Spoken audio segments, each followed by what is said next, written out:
Well, hello, folks out there in YouTube land. Got a big show lined up for you. Let's get right on into it. All right, let's check this out.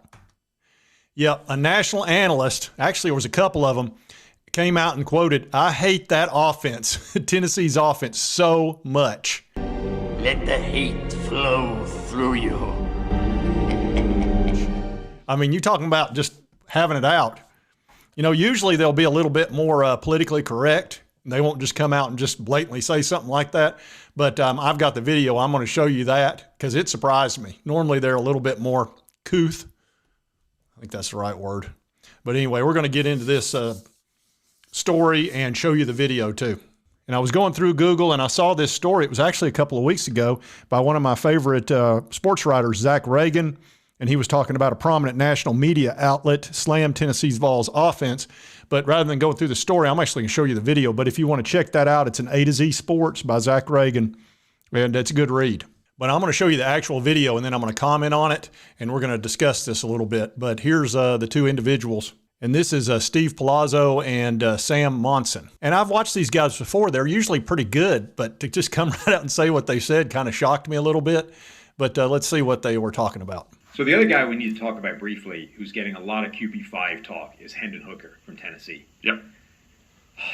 I hate that offense so much. Can't stand it. Oh, he got me mad. I almost like it. Well, tell us what you really think. Don't hold back. It's not applicable to the NFL. So when we're projecting all of the guys out of that offense to the NFL, it's abstract. Like you're talking, the wide receivers. It's like, well, like he's having to answer. The wide receivers now are having to answer. Oh, I can run routes. I know how to do it. But like you run 3 routes in college. Hendon Hooker is operating this like theoretical offense where you're only ever reading half the field. And it's not even like a full half field read where you're working through a progression. It's like, it's just an either or concept. Like you have a crossing pattern of some description, a route concept that goes against the defense. And all you have to do is decide, do I hit the left guy or the right guy? It's not playing quarterback. Liar! It's doing something different. So when you're looking at Hooker and saying he can be QB5, which a lot of people are, it's because he's got prototypical size, more or less, because he's got speed, because he's got all the tools. But projecting what he's doing in college from an offensive point of view to what he's going to have to do in the NFL is barely even worth attempting because the offense is that absurd. So if you're using like touchdown to interception ratio, you're just wasting everybody's time because that's like irrelevant. Yeah, it's not the stats. If you want to make the Hendon Hooker argument, it's watch him against Alabama, watch him make the 20-plus yard dig route against Bama to get into field goal range. Like watch him. There are a couple NFL throws in there that are nice. Well, that's certainly one man's opinion or two. But I can tell you there's a lot of NFL analysts that feel very differently about Hendon Hooker, and there's a lot of coaches out there asking Josh Heupel about his offense and wanting to install some of it into their offense. Look, Mahomes wasn't exactly Mr. Popular when he was running that air raid offense. It's worked out pretty good at Kansas City. It's really hard to figure out exactly how good a quarterback's going to be in the NFL because it is a different level. But I can tell you this much. Hendon Hooker is great under pressure.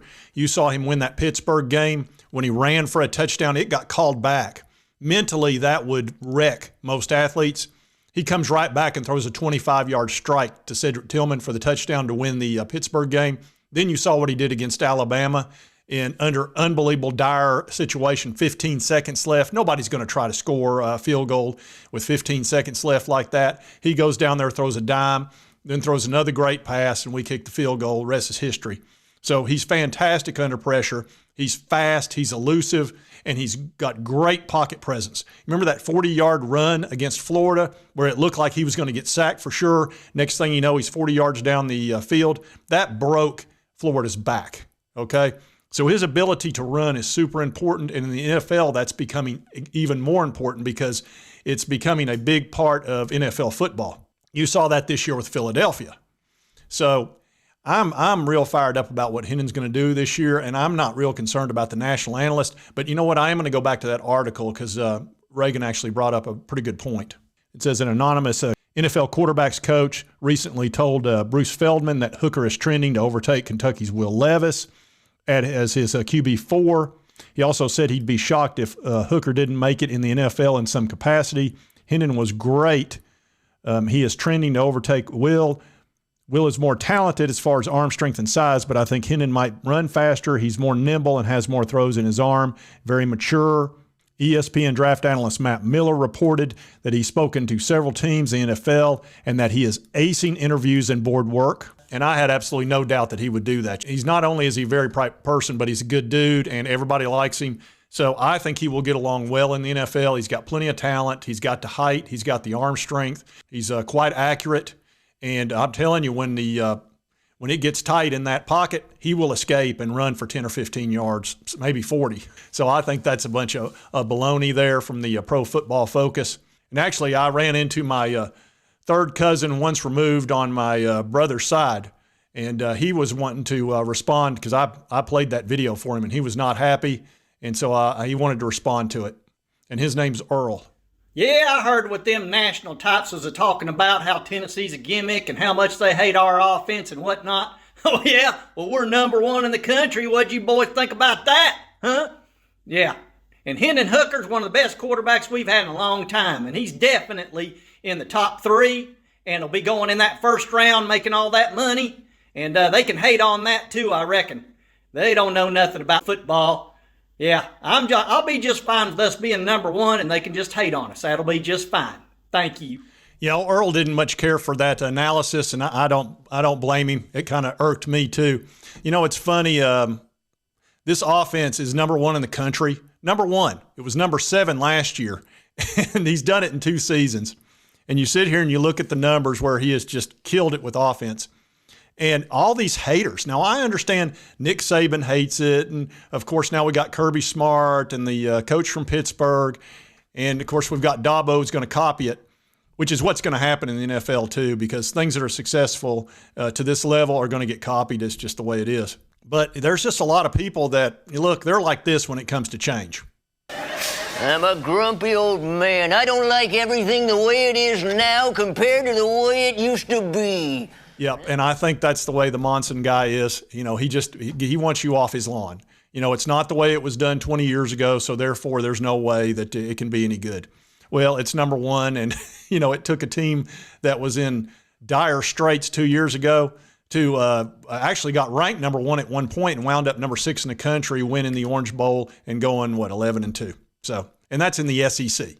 And, we played Georgia, Pittsburgh, LSU, Clemson, Kentucky, on down the line. I mean, we played a lot of really good teams. So, you know, opinions are like rear ends. Everybody's got one.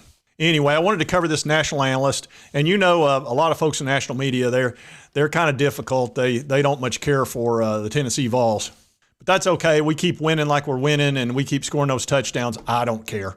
Look, it's the most exciting offense I've ever seen, and it's bringing this team to new heights that we've not seen in 15 years. So I'm all for it. And if you like this content, be sure to hit that like button. Lets me know to continue to cover the Vols and all this goings-ons. And if you've not subscribed, it's right here on the left. Just hit that little button. Just boom, it's all you got to do. Costs you nothing. Helps me out. I'd appreciate it. And right over here is my most recent video. Check that out if you don't care. And we'll see you next time on Sports Talk Jay.